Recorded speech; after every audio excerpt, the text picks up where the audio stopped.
మిత్రులారా, ఈరోజు అనంతపురం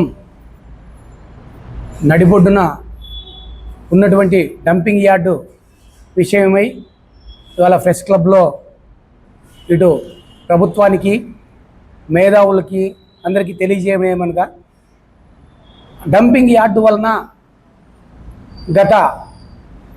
గత ప్రభుత్వం కూడా దాని నుంచి చాలా నష్టం వచ్చిందని చెప్పి ప్రభుత్వానికి ధర్నాలు చేసి నిరసన తెలియజేశాం. అప్పుడు కూడా ప్రభుత్వం మేము దాన్ని డంపింగ్ యార్డ్ మారుస్తామని చెప్పేసి బాహాటంగా ప్రకటించింది. అయినా చేయలేకపోయింది.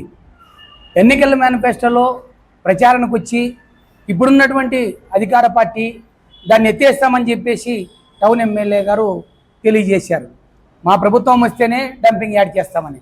ఇప్పుడు మొన్న ప్రభుత్వం కూడా ప్రకటించింది, రాష్ట్ర వ్యాప్తంగా మొత్తము ఎక్కడైతే చెత్తా చెదారం అయితే ఉన్నదో దాన్ని అందరికీ కూడా సేకరించండి, కొత్త వాహనాలు కూడా రిలీజ్ కూడా చేసింది.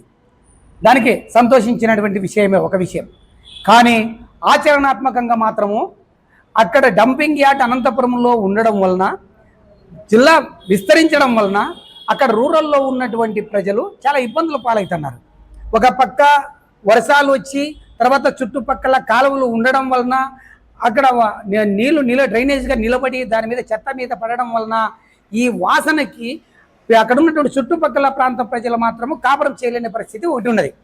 వాళ్ళకి దద్దుర్లు వస్తున్నాయని చెప్పేసి గతంలో తెలియజేశాం. కానీ వాళ్ళకు అనారోగ్య కారణాలు చాలా ఉన్నాయని తెలియజేశాం. కానీ ప్రభుత్వాలకు ప్రకటిస్తున్నారు, కానీ ఆచరణాత్మకంగా వచ్చే పరిస్థితికి వచ్చినప్పుడు దాన్ని తీసేస్తున్నారు, పక్కన విస్మరిస్తున్నారు. మరి దాన్ని ఎవరు చేయాలి? ప్రభుత్వాలు ఉన్నటువంటి చెయ్యాలి. మరి ఇప్పుడు దానికి అదేవిధంగా నీకు దాన్ని పక్కన తీసేసి ఎక్కడో నర్సనేకుంటకి మారుస్తామని చెప్పేసి మొన్నటి వరకు కూడా అన్ని ప్రకటించినారా? దాని ప్రకారం ప్రకటించారు. దాన్ని దానికి నర్సనేకుంట కాడ స్థలం చూసినప్పటికి కూడా దానికి ప్రకటించే పరిస్థితిలో లేదు. మరి దాన్ని చేద్దామనుకునే పరిస్థితుల్లో ఎన్ని ధర్నాలు చేసినప్పుడు కూడా ప్రభుత్వాలు స్పందించట్లేదు. మరి దీనిపైన ఏ విధంగా ఉంటుంది?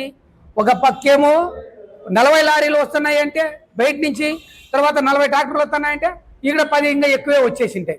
ఈ డంపింగ్ యార్డ్ పెరిగిపోతూనే ఉంది. దాన్ని సైక్లింగ్ చేసి విద్యుత్తును ఉత్పత్తి చేయాలి, ఓ పక్క ఎరువులు తయారు చేయాలి.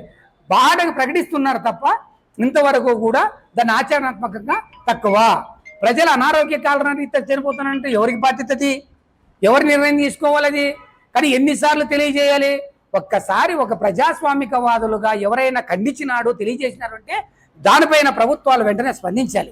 ఇది ప్రజలు అంతమంది ఇబ్బంది పడుతున్నారు, ఆ పంచాయతీలు ఎంతమంది ఇబ్బంది పడుతున్నారో అది మీరు కూడా వచ్చి అక్కడ 2 రోజులు కాపురం ఉంటే ప్రజాప్రతినిధులు కానీ తర్వాత నువ్వు కొన్ని వర్గాలు ఆడికి వచ్చి ఉంటే తెలిసిపోతుంది.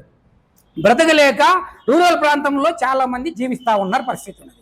వాళ్ళు చాలని జీతాలతోనో ఏదో కూలి పని చేసుకొని టౌన్లో ఉంటే ఎక్కువ వస్తామని ఎక్కువ మంది రూరల్ ప్రాంతంలో బాడు కట్టలేక వరకు ఉన్నారు. ఆ వాసనకి నీకు మొత్తం చచ్చిపోతున్న పరిస్థితి ఉన్నది. మరి టౌన్లోకి వస్తే బాడుగా ఎక్కువ కట్టాలని వాళ్ళు చచ్చిపోతూ ఉన్నారు. మరి దీనిపైన ఏంటి పరిస్థితి?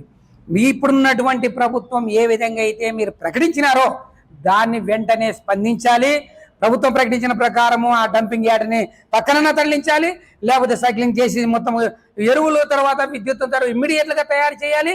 లేని పక్షంలో ఈ మొత్తం అన్ని ప్రజా సంఘాలను కలుపుకొని ఇవాళ ఒక సంఘమే కాదు, ఇప్పుడు కూడా ప్రజా సంఘాలు ఒక 5-6 మాత్రమే కలిసినాయి.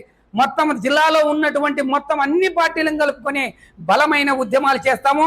మీకు రోడ్లు నిర్బంధం చేస్తాము. దాన్ని ఖచ్చితంగా ప్రభుత్వానికి వ్యతిరేకంగా బలమైన ఉద్యమాలు చేస్తామని హెచ్చరిస్తూ తెలియజేస్తున్నాను.